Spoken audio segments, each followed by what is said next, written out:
Before we start, I have a quick favour to ask. We always promote our social media channels, but today I want to ask you to follow us on Twitter for a very specific reason. As we grow, we want to be able to talk to, collaborate with, and interview influential people in the areas we discuss. One major way to get people's attention is through Twitter. Currently, our followers over there aren't that impressive and really lag behind our YouTube subscribers. So even if you don't use Twitter very much, please lend us a hand and lend us some clout by giving us a follow. It's really appreciated. Brexit. Probably the word that most of us at TLDR have heard more than any other in the last few months. Although you might have seen a lot of our videos explaining what's been going on with Brexit recently, we thought we'd make a video going back a few years to explain how UKIP managed to get the UK to leave the EU despite technically having no power. This might be a surprising statement to some, especially those outside of the UK.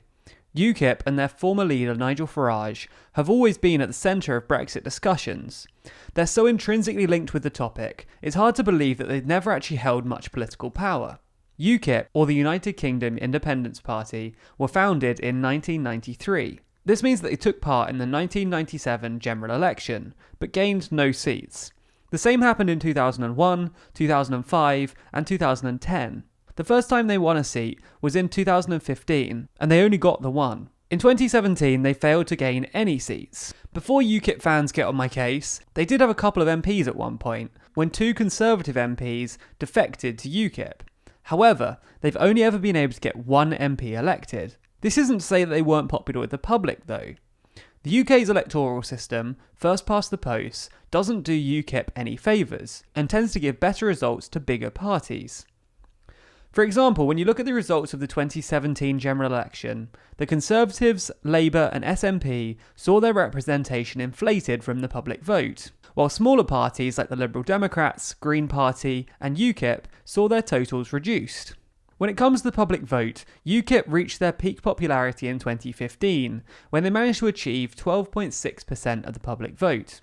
They had been more successful in European parliamentary elections, gaining an increasing number of the UK's seats. They did get 24 seats in the 2014 election, making them the biggest UK party in the European Parliament. But this has subsequently slipped to only 3, with the majority of their MPs recently converting to become MEPs for the new Brexit party. Regardless, this is all to say that certainly in Parliament, UKIP have never had much official influence. So how do they manage to galvanise public support, pressure the Brexit referendum into existence, and end up winning? Let's go back in time a bit, and I'll explain. So it's 2010. The Conservatives achieved 306 seats, meaning they fell 20 seats short of a majority. They reach out to the Liberal Democrats, and together are able to achieve a majority and form the first coalition government ever to be formed after an election. There are 3 key points here. The first is that the Conservatives promised in page 67 of their manifesto to support the first past the post system. The second is that on page 83 of their manifesto, they said that they support the Union of the United Kingdom and that they support Scottish devolution. The third is, on page 21 of their manifesto, they claim to support lowering levels of immigration to the tens of thousands per year, which they said was similar to the levels in the 1990s. So, in relation to the first issue, the Conservatives were in a pretty difficult position. This is because they just formed a coalition with the Liberal Democrats, who were committed to changing the voting system, with a preference for a system known as single transferable vote. The Conservatives had to come up with a compromise in order to maintain the coalition. This compromise was to have a referendum on a voting system between their preferred systems. That's voting between first past the post and the alternative vote, or AV voting method. Both parties were able to campaign whichever way they wanted. The Conservatives campaigned for keeping first past the post, and the Liberal Democrats supported AV. Labour was split on the issue. The referendum was a resounding success for the Conservatives. They won with over 2/3 support, although turnout was very low at 42.2%. The Conservatives had managed to keep their preferred voting system, and kept the coalition going. Fast forward a few years to 2014. The SNP won a majority in the Scottish Parliament a few years earlier, under a promise to hold a referendum on Scottish independence. The Conservative coalition government obliged, and held a referendum in 2014. The Conservatives supported maintaining the Union, and campaigned on the no side against Scotland leaving the United Kingdom. Again, this worked, and Scotland voted to remain in the United Kingdom. By this point, the Conservatives had shown that on two fairly big issues, referendums solve major political issues. They gained a mandate from the people to keep their voting system and to maintain the union of the United Kingdom. Having a referendum means that politicians cannot realistically claim that they want a different voting system or an independent Scotland, because then they'll be going against the will of the people. A third big issue was brewing though, an issue which dated back decades, and has divided many people in government of both Labour and Conservatives. This issue was Europe. Back in the 1990s, when attempting to pass the Maastricht Treaty, Prime Minister at the time, John Major, struggled to pass the treaty due to the bastards who didn't support it. In the Labour Party, there were many who were split over Europe back in the 1975 EEC referendum, with some big names at the time like Tony Benn and Barbara Castle supporting the No campaign. More recently, this negativity towards Europe has been picked up by UKIP, the party whose main policy was to leave Europe, a party which was also becoming increasingly popular.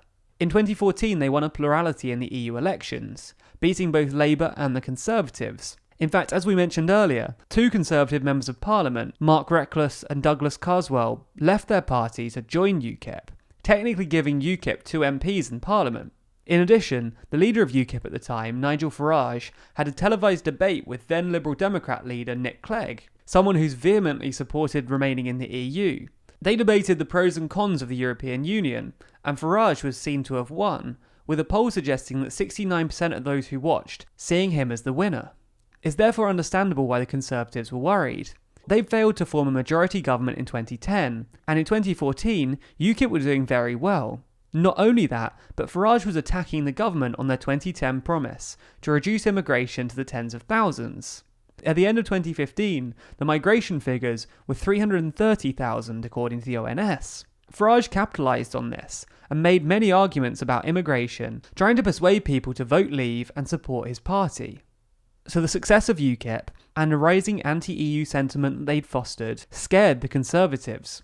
They were worried that Conservative supporters would shift right and begin voting for UKIP, decreasing their lead even further, and making it increasingly difficult for them to even win a plurality of seats, let alone win the election altogether.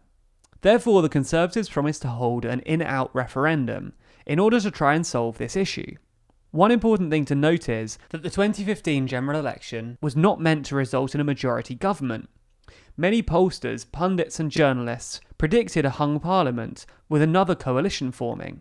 This would mean that the Conservatives would likely form another coalition with the Liberal Democrats, and they would block the referendum bill.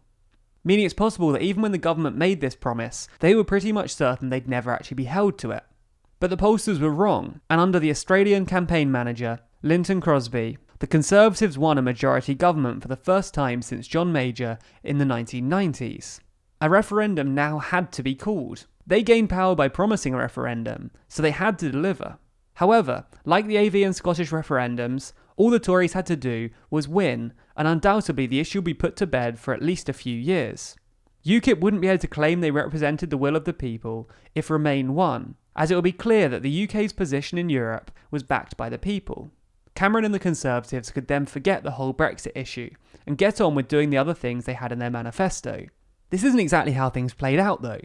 The Tories lost, Leave won, and the issue is still dominating political life even now in 2019. UKIP might not have technically had much power. They only had one MP when the election was called, but they had a lot of influence. Their ideas and their movement spooked the Conservatives, and through the pressure they put on the Tories, they managed to not only get a referendum called, but also to win it. One last thing before we finish. If this logo's been bothering you, and not just because it's objectively one of the worst logos of all time, but instead because you thought this was the old UKIP logo, let me explain quickly. Up until 2017, this was the UKIP's logo. Then they changed it to this new, and definitely nicer logo. Lots of people joked that it looked almost identical with the Premier League's logo, but regardless, it was an improvement. Then in 2018, their new leader Jared Batten scrapped it and decided to return to the old logo. And that's why we've used this monstrosity throughout. Also, before anyone claims that this is a partisan attack, no, we're not against UKIP. I'm just biased against really horrible logo design. To make sure you know when we release videos, make sure to subscribe to us on YouTube. You can also find exclusive content and get updated when we release new articles by following us across our other social accounts. You can find us by searching for TLDR News.